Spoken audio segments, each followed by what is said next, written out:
Assalamualaikum warahmatullahi wabarakatuh. Kami kelompok 13 mata kuliah Pendidikan Anti Korupsi akan mempresentasikan hasil diskusi kami, yakni jurnal dan PowerPoint yang berjudul Mengenal Lebih Dekat dengan Lembaga Pemberantasan Korupsi di Indonesia. Kelompok 13 terdiri dari saya sendiri, Muhammad Faizal Amin, sebagai moderator. Pemateri 1 Mbak Nilna Muna, dan pemateri 2 Mbak Milenia Putri. Langsung saja kepada pemateri kelompok 13, dipersilahkan. Yang pertama yaitu Komisi Pemberantasan Korupsi atau KPK. Penegakan hukum untuk memberantas tindak pidana korupsi yang dilakukan selama ini mengalami berbagai hambatan.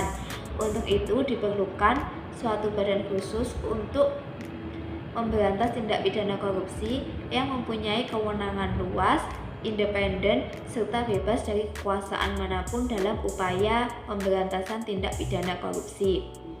Berdasarkan Pasal 43 Undang-Undang Nomor 31 Tahun 1999 tentang Pemberantasan Tindak Pidana Korupsi, sebagaimana diubah dengan Undang-Undang Nomor 20 Tahun 2001, telah dibentuk badan khusus untuk menangani upaya pemberantasan korupsi. Badan khusus tersebut dalam Undang-Undang Nomor 30 Tahun 2002 adalah Komisi Pemberantasan Tindak Pidana Korupsi yang selanjutnya disebut dengan Komisi Pemberantasan Korupsi atau KPK. Komisi Pemberantasan Korupsi adalah lembaga negara yang dalam melaksanakan tugas dan wewenangnya bersifat independen dan bebas dari pengaruh kekuasaan manapun. Komisi Pemberantasan Korupsi dibentuk dengan tujuan meningkatkan daya guna dan hasil guna terhadap upaya pemberantasan tindak pidana korupsi. Salah satu prinsip yang dapat dipergunakan untuk menjelaskan eksistensi KPK adalah dengan adanya dalil yang berbunyi Salus Populi Supreme Lex, yang berarti keselamatan rakyat atau bangsa dan negara adalah hukum yang tertinggi. Jika keselamatan rakyat, bangsa dan negara sudah terancam karena keadaan yang luar biasa, maka tindakan apapun yang sifatnya darurat akan dapat dilakukan untuk menyelamatkannya. Dalam hal ini, kehadiran KPK dipandang sebagai langkah darurat untuk menyelesaikan korupsi yang sudah luar biasa. Dalam menjalankan tugas dan wewenangnya, Komisi Pemberantasan Korupsi berasaskan pada 5 hal, yaitu yang pertama kepastian hukum, yang kedua keterbukaan, yang ketiga akuntabilitas, yang keempat kepentingan umum, dan yang terakhir adalah proporsionalitas. Dalam Pasal 6 Undang-Undang Nomor 30 Tahun 2002, Komisi Pemberantasan Korupsi mempunyai 5 tugas, antara lain yaitu yang pertama, koordinasi dengan instansi yang berwenang melakukan pemberantasan tindak pidana korupsi. Yang kedua, supervisi terhadap instansi yang berwenang melakukan pemberantasan tindak pidana korupsi. Yang ketiga yaitu melakukan penyelidikan, penyidikan, dan penuntutan terhadap tindak pidana korupsi. Yang keempat yaitu melakukan tindakan-tindakan pencegahan tindak pidana korupsi. Dan yang terakhir yaitu melakukan monitor terhadap penyelenggaraan pemerintahan negara. Untuk yang selanjutnya yaitu Badan Pemeriksaan Keuangan Negara atau BPK. BPK ini merupakan lembaga negara yang bertugas memeriksa pengelolaan dan tanggung jawab keuangan negara. Peran pokok BPK adalah memeriksa asal-usul dan besarnya penerimaan negara dari manapun sumbernya, dan harus mengetahui tempat uang negara itu disimpan dan untuk apa uang negara itu digunakan. Pemeriksaan terhadap pengelolaan dan tanggung jawab keuangan negara ini bertujuan untuk penegakan hukum atas penyimpangan terhadap keuangan negara. BPK ini merupakan satu-satunya lembaga yang bertugas memeriksa keuangan negara dan terus mengupayakan kinerja yang optimal secara sistematis untuk mempercepat pemberantasan korupsi. Peran strategis BPK sebagai lembaga yang berfungsi melindungi keuangan negara yaitu apabila terdapat beberapa pejabat koruptor di pemerintahan sudah mulai terkuak, maka Komisi Pemberantasan Korupsi atau KPK yang bekerja sama dengan BPK perlahan mulai mendeteksi pejabat yang melakukan tindak pidana korupsi.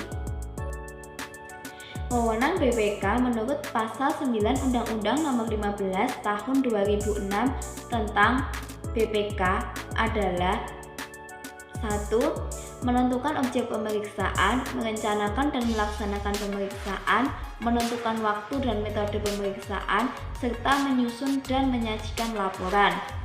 Yang kedua, meminta keterangan atau dokumen yang wajib diberikan oleh setiap organisasi pemerintah daerah, pemerintah pusat, lembaga lainnya, Bank Indonesia, badan usaha milik negara, badan layanan umum, badan usaha milik daerah, dan lembaga atau badan lain yang mengelola keuangan negara.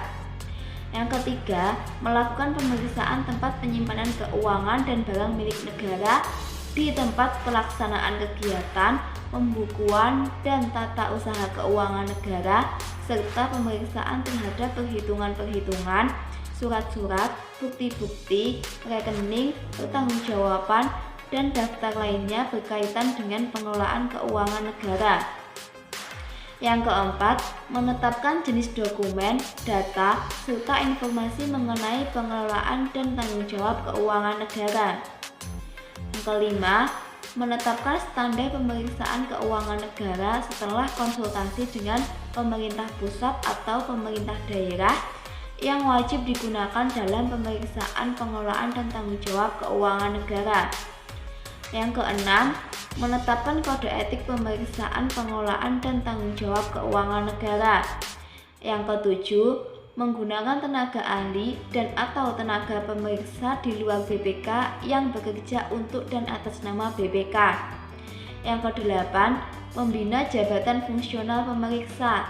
Dan yang terakhir atau yang kesembilan yaitu memberi pertimbangan atas rancangan sistem pengendalian intern pemerintah pusat atau pemerintah daerah sebelum ditetapkan oleh pemerintah pusat atau pemerintah daerah. Baik, selanjutnya saya akan menjelaskan materi tentang Mahkamah Agung. Mahkamah Agung adalah pengadilan negara tertinggi dari badan peradilan yang berada di dalam keempat lingkungan peradilan. Kewenangannya Mahkamah Agung yaitu yang pertama, mengadili pada tingkat kasasi terhadap putusan yang diberikan pada tingkat terakhir oleh pengadilan di semua lingkungan peradilan yang berada di bawah Mahkamah Agung kecuali undang-undang yang menentukan lainnya. Kemudian selanjutnya yaitu menguji peraturan perundang-undangan di bawah undang-undang terhadap undang-undang, dan kewenangan lainnya adalah antara lain pasal 263 ayat 1, kemudian kitab undang-undang hukum acara pidana, kemudian pasal 24 ayat 1, kemudian undang-undang nomor 48 tahun 2009 tentang kekuasaan kehakiman, dan pasal 66 ayat 1 Undang-Undang nomor 3 tahun 2009 tentang Mahkamah Agung. Pasal di dalam undang-undang tersebut mengatur tentang permohonan kembali. Pasal 28 ayat 1 Undang-Undang nomor 14 tahun 1985 tentang Mahkamah Agung yang diubah pertama kali dengan Undang-Undang nomor 5 tahun 2004, dan perubahan kedua yaitu Undang-Undang nomor 3 tahun 2009 menyebutkan bahwa Mahkamah Agung itu bertugas dan berwenang memeriksa dan memutus permohonan kasasi, kemudian sengketa tentang kewenangan mengadili Mahkamah Agung memutus pada tingkat pertama dan terakhir, kemudian permohonan peninjauan kembali putusan pengadilan yang telah memperoleh kekuatan hukum tetap, dan pengujian peraturan perundang-undangan di bawah undang-undang terhadap undang-undang.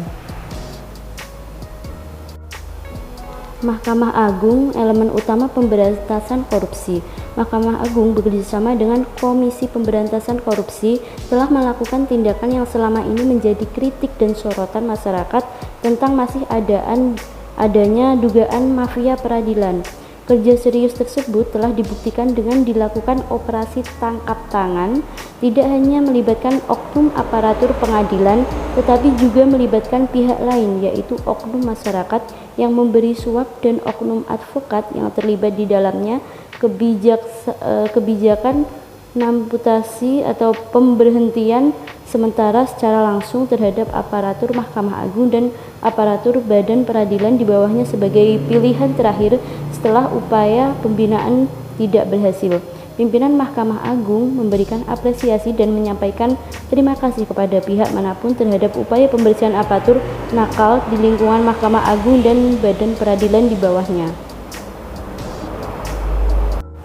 Selanjutnya saya akan menjelaskan materi tentang kejaksaan, kunci pemberantasan korupsi di Indonesia. Kejaksaan sebagai salah satu institusi yang mempunyai tugas dan wewenang dalam melakukan penyidikan terhadap tindak pidana korupsi. Selain melaksanakan fungsi pendidikan terhadap pelaku korupsi, kejaksaan juga berperan dalam pencegahan tindak pidana korupsi. Hal ini sebagaimana amanah dalam Undang-Undang Nomor 16 Tahun 2004 tentang Kejaksaan Republik Indonesia. Pasal 30 ayat 3 huruf Undang-Undang Nomor 16 Tahun 2004 menyebutkan bahwa kejaksaan mempunyai tugas dan wewenang dalam bidang ketertiban dan ketentraman umum. Kejaksaan turut menyelenggarakan akan kegiatan peningkatan kesadaran hukum masyarakat. Tugas dan wewenang ini bersifat preventif dan edukatif dalam upaya pencegahan terjadinya tindak pidana, terutama tindak pidana korupsi. Dalam melaksanakan tugas dan wewenang tersebut, kejaksaan mewujudkan dalam bentuk beberapa program, yaitu program pembinaan masyarakat taat hukum, kemudian ada program kantin kejujuran, dan program penguatan jaringan masyarakat anti korupsi, kolusi, dan nepotisme. Kegiatan penindakan tindak pidana korupsi yang dilakukan oleh kejaksaan secara berturut-turut antara lain adalah: yang pertama, kegiatan penyelidikan, yang kedua, kegiatan penyidikan, dan yang terakhir adalah kegiatan penuntutan.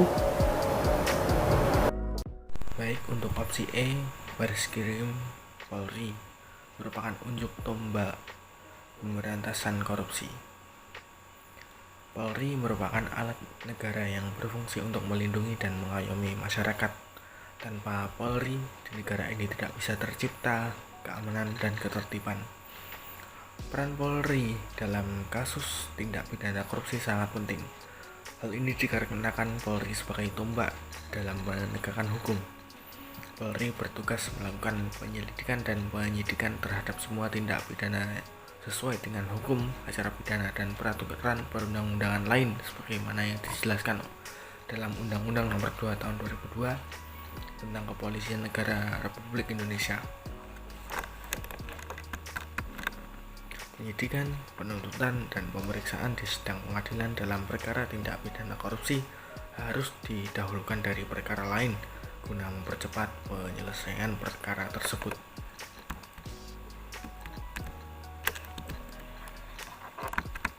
Dalam pemberantasan tindak pidana korupsi, peran Polri dipertegas dalam Instruksi Presiden Nomor 5 Tahun 2004 tentang percepatan pemberantasan korupsi.